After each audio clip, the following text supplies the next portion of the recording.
بسم الله الرحمن الرحيم. وعن عبد الله بن مسعود رضي الله تعالى عنه قال: يا أيها الناس من علم شيئا فليقل به، ومن لم يعلم فليقل الله أعلم، فإن من العلم أن تقول لما لا تعلم الله أعلم. قال الله تعالى لنبيه: قل ما أسألكم عليه من أجر وما أنا من المتكلفين. حدیث نمبر 272 ہے جو حضرت عبداللہ ابن مسعود رضی اللہ تعالی عنہ سے منقول ہے۔ حضرت عبداللہ ابن مسعود رضی اللہ تعالی عنہ کا ذکر پہلے بھی بارہا آ چکا ہے۔ یہ وہ جلیل القدر صحابی ہیں جنہیں حضرات صحابہ میں بڑا علم والا سمجھا جاتا، فقہائے صحابہ میں ان کا شمار ہوتا، یعنی ان صحابہ میں ان کا شمار تھا جو حضرت نبی اکرم صلی اللہ علیہ وسلم کی حیات مبارکہ ہی میں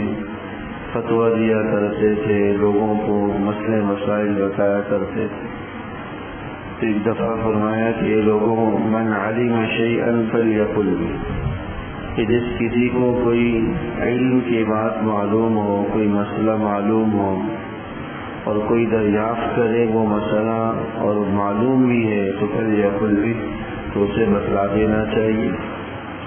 ومن لم یعلم، اور اگر کسی کو کوئی بات معلوم نہیں ہے، پھر کسی نے کوئی بات پوچھی، کوئی مسئلہ پوچھا اور جس سے پوچھا گیا تھا اس کو اس کا علم نہیں ہے، معلومات نہیں ہے صحیح طریقے سے، تو فلیقل اللہ اعلم، تو اس کو یہ کہہ دینا چاہیے کہ اللہ اعلم، اللہ بہتر جانتا ہے، مجھے نہیں معلوم۔ فإن من العلم أن تقول لما لا تعلم اللہ اعلم،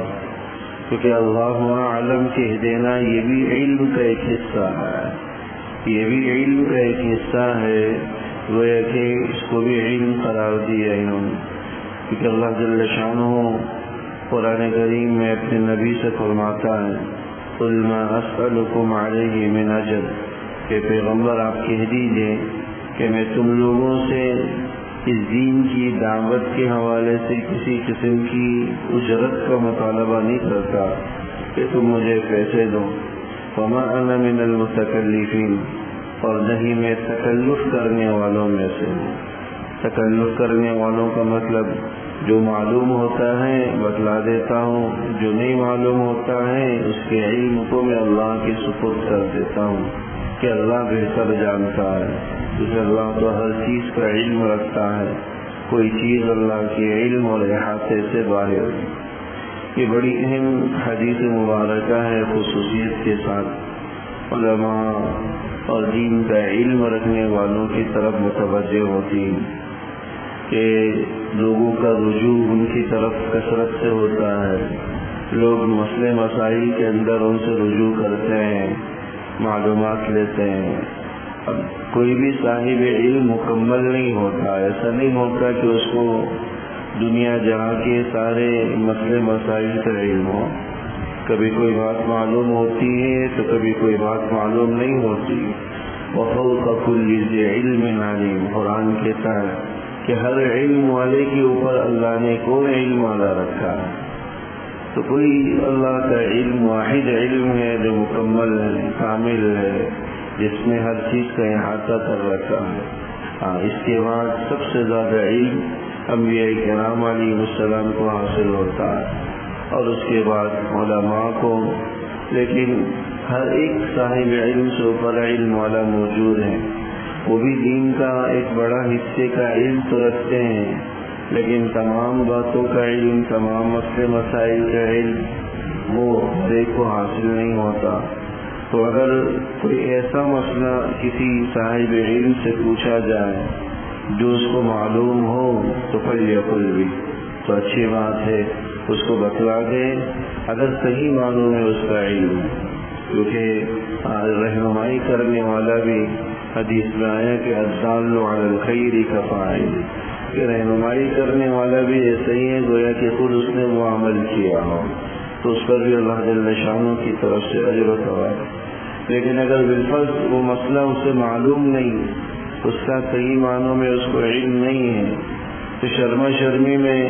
بتلا کر، غلط غلط بتلا کر اپنی آخرت خراب نہیں کرنی چاہیے، بلکہ ایسے موقع پر یہ کہہ دینا چاہیے کوئی مجھے نہیں معلوم، اللہ بہتر جانتا ہے، کہ میں مزید معلومات کر کے پوچھ کر آپ کو بتا سکتا ہوں، ابھی مجھے نہیں معلوم، اللہ بہتر جانتا ہے۔ تو اللہ اعلم کہہ دینا فرمایا کہ یہ بھی علم کا ایک حصہ ہے، کیونکہ کوئی آسان بات نہیں کہ بعض اوقات کسی عالم کے علم کا جو ہے لوگوں کے نزدیک چرچا ہوتا ہے۔ اب اگر کوئی مسئلہ پوچھے اور اسے معلوم نہ ہو تو بہت سے لوگ یہ سوچتے ہوئے کہ کیا کہیں گے کہ یہ مسئلہ بھی معلوم نہیں ہے، اتنا بڑا آدمی ہے، یہ مسئلہ بھی معلوم نہیں، بس اوقات غلط سا بتلا دیتے ہیں، غلط سلط بتلا دیتے ہیں۔ ایسے ہی بہت سے لوگ، عام لوگ بھی دین کے معاملات کے اندر غلط سلط رہنمائی کر جاتے ہیں، ایسے ایسے مسئلے لوگوں کی طرف سے بتلا دیے جاتے ہیں جو واقعتاً درست نہیں ہوتے، غلط فہمی پر مبنی ہوتے ہیں، لا علمی پر مبنی ہوتے ہیں۔ تو دین کے باب کے اندر انسان کو جرأت نہیں کرنی چاہیے۔ اس حدیث سے حاصل ہے کہ ہر آدمی کو اس دینی مسئلے کے حوالے سے لب کشائی کرنے سے گریز کرنا چاہیے، کیونکہ یہ مسئلہ بتانا علماء فرماتے ہیں توقیع من اللہ، یہ اللہ کی نیابت میں بتلا رہا ہوتا، کیونکہ اصل جو دین کا شارع ہے وہ اللہ کی ذات، دین کو بیان کرنے والی، دین کو عام کرنے والی ذات اللہ کی۔ اگر کوئی صاحب علم کوئی علمی بات یا کوئی مسئلہ بتاتا ہے تو اللہ کی نیابت میں بتلا رہا ہوتا ہے۔ جو اصل شارع دین کا حکم بتلانا یہ اللہ جل شانہ کا منصب ہے۔ صاحب علم در حقیقت اللہ جل شانہ کا نائب بن کر اس کی نیابت کے پد میں رہتے ہوئے وہ مسئلہ بتا رہا ہوتا۔ یہ کوئی آسان کام یا آسان معاملہ نہیں ہوتا، اس لیے جب تک کما حقہ بصیرت نہ ہو، واقفیت نہ ہو، صحیح معنوں میں علم نہ ہو، صرف اندازے اور تکے کی بنیاد پر یا سطحی علم کی بنیاد پر یا سرسری معلومات کی بنیاد پر مسئلہ بتلانے میں کی جرأت کرنا، یہ اپنے عاقبت خراب کرنا ہے، اس سے گریز کرنا چاہیے، اور نہیں یہ سوچنا چاہیے کہ بھائی مجھے نہیں معلوم ہے تو لوگ کیا کہیں گے۔ یہ ایسی بات ہے کہ انسان لوگوں کی دنیا کی خاطر اپنی آخرت کو تباہ کر رہا ہوتا۔ اس لیے اگر فرمایا کہ صحیح معنوں میں علم ہے تو فلیقل بھی بڑی اچھی بات ہے، بتلا دیں، لوگوں کی رہنمائی کریں۔ لیکن اگر نہیں جانتا تو فلیقل اللہ اعلم، یہ کہہ دیں کہ اللہ بہتر جانتا ہے، مجھے اس کا صحیح علم۔ امام مالک رحمہ اللہ تعالیٰ اپنے وقت کے جلیل القدر امام گزرے، 4 اماموں میں سے مسجد نبوی کے اندر ان کا حلقہ لگتا تھا، بڑی تعداد میں لوگ شریک ہوتے تھے، اتنے بڑے امام ہیں۔ ایک آدمی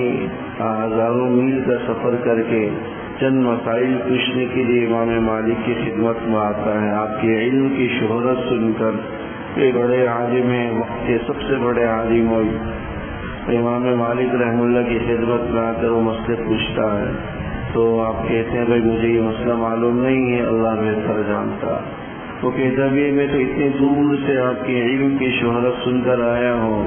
اب آپ ہی نہیں بتلائیں گے تو کون بتلائے گا؟ تو امام مالک نے فرمایا کہ جو چیز مجھے معلوم نہیں اس میں لبکشائی کر کے میں اپنی آخرت اور عاقبت کو کیوں خراب کروں؟ یہ کہ میں غور و فکر کر کے سوچ کر معلوم کر کے تمہیں جواب دوں۔ تو اس لیے حدیث مبارک کے اندر بھی اسی کی تعلیم و تلقین کی گئی کہ اگر معلوم ہے تو اچھی بات ہے، نہیں ہے تو انسان کو اس پہ جرأت نہ کرے، بلکہ کسی صاحب علم سے دریافت کریں اور اس علم کو اللہ کی طرف سپرد کرے، کیونکہ نبی کو یہی تعلیم ہے کہ پیغمبر آپ کہہ دیجئے کہ میں تم سے کسی قسم کی اجرت کا مطالبہ نہیں کرتا، کیونکہ مسئلہ بتانے کی کوئی اجرت فیس نہیں لی جاتی،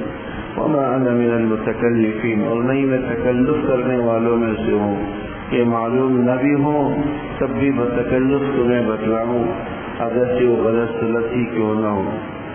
دعا کروں اللہ جل شانہ۔ ربنا تقبل منا انك انت السميع العليم وتب علينا، وصلى الله تعالى على سيدنا محمد وعلى اله وصحبه وسلم، آمين برحمتك يا رب۔